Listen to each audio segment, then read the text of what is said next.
Chapter 16.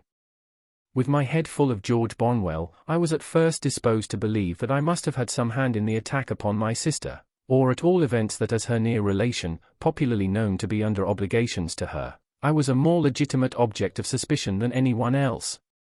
But when, in the clearer light of next morning, I began to reconsider the matter and to hear it discussed around me on all sides, I took another view of the case, which was more reasonable.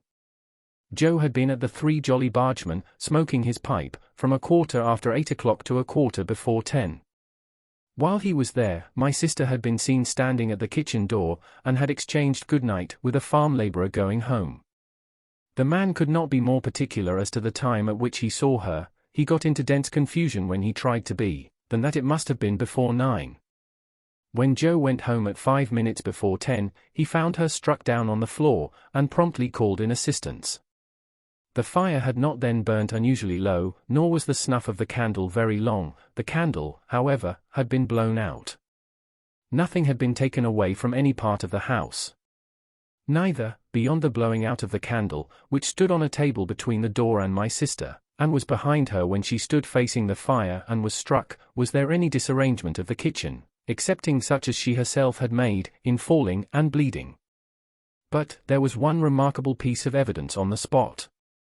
She had been struck with something blunt and heavy, on the head and spine. After the blows were dealt, something heavy had been thrown down at her with considerable violence, as she lay on her face. And on the ground beside her, when Joe picked her up, was a convict's leg iron which had been filed asunder. Now, Joe, examining this iron with a smith's eye, declared it to have been filed asunder some time ago. The hue and cry going off to the hulks, and people coming thence to examine the iron, Joe's opinion was corroborated. They did not undertake to say when it had left the prison ships to which it undoubtedly had once belonged, but they claimed to know for certain that that particular manacle had not been worn by either of the two convicts who had escaped last night. Further, one of those two was already retaken, and had not freed himself of his iron. Knowing what I knew, I set up an inference of my own here. I believed the iron to be my convict's iron, the iron I had seen and heard him filing at, on the marshes, but my mind did not accuse him of having put it to its latest use. For I believed one of two other persons to have become possessed of it, and to have turned it to this cruel account. Either Orlick, or the strange man who had shown me the file. Now, as to Orlick, he had gone to town exactly as he told us when we picked him up at the turnpike. He had been seen about town all the evening, he had been in divers companies in several public houses, and he had come back with myself and Mr. Wopsle. There was nothing against him, save the quarrel, and my sister had quarrelled with him, and with everybody else about her, 10,000 times. As to the strange man, if he had come back for his 2 banknotes there could have been no dispute about them, because my sister was fully prepared to restore them. Besides, there had been no altercation. The assailant had come in so silently and suddenly, that she had been felled before she could look round. It was horrible to think that I had provided the weapon, however undesignedly, but I could hardly think otherwise.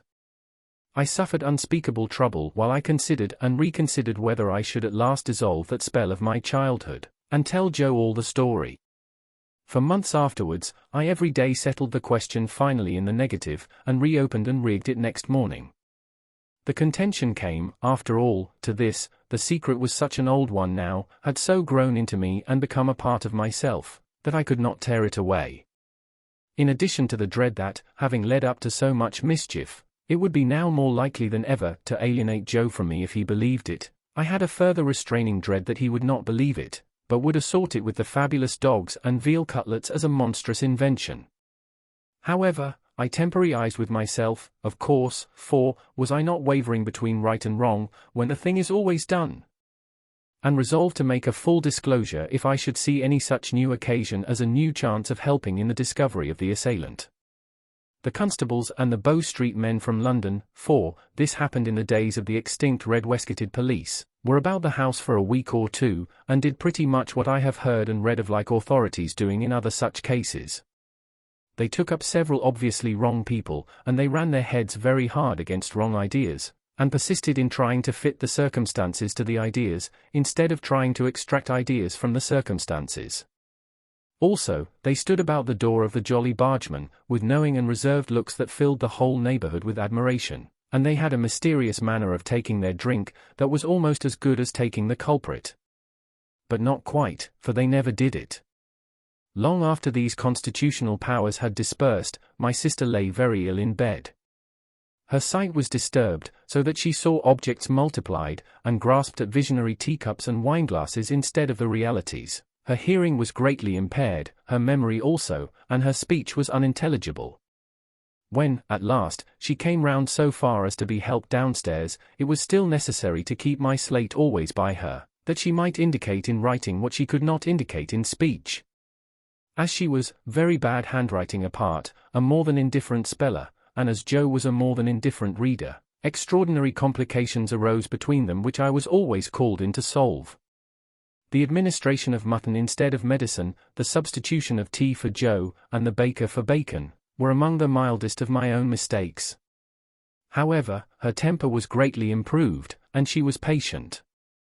A tremulous uncertainty of the action of all her limbs soon became a part of her regular state, and afterwards, at intervals of 2 or 3 months, she would often put her hands to her head, and would then remain for about a week at a time in some gloomy aberration of mind. We were at a loss to find a suitable attendant for her, until a circumstance happened conveniently to relieve us. Mr. Wopsle's great-aunt conquered a confirmed habit of living into which she had fallen, and Biddy became a part of our establishment.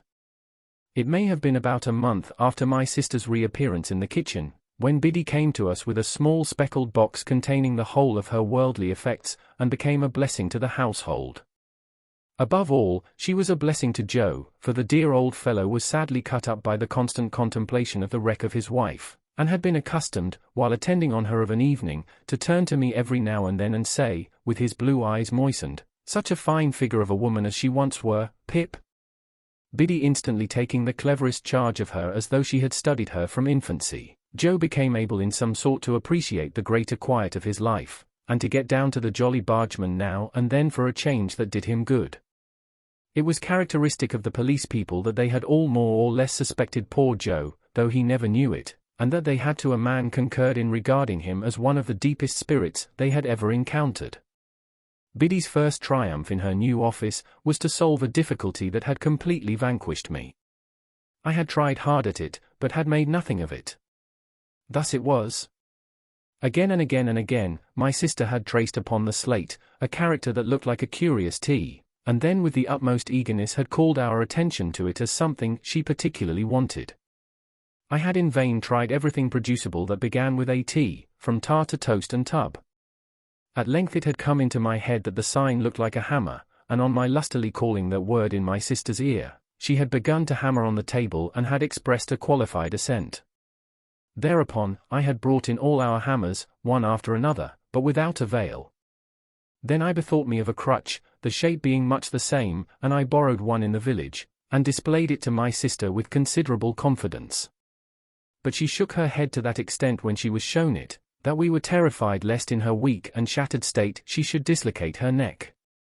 When my sister found that Biddy was very quick to understand her, this mysterious sign reappeared on the slate.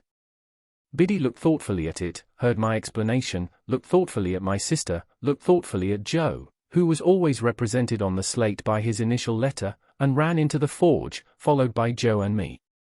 "Why, of course," cried Biddy, with an exultant face. "Don't you see? It's him. Orlick, without a doubt." She had lost his name, and could only signify him by his hammer. We told him why we wanted him to come into the kitchen, and he slowly laid down his hammer, wiped his brow with his arm, took another wipe at it with his apron, and came slouching out, with a curious loose vagabond bend in the knees that strongly distinguished him. I confess that I expected to see my sister denounce him, and that I was disappointed by the different result. She manifested the greatest anxiety to be on good terms with him, was evidently much pleased by his being at length produced, and motioned that she would have him given something to drink.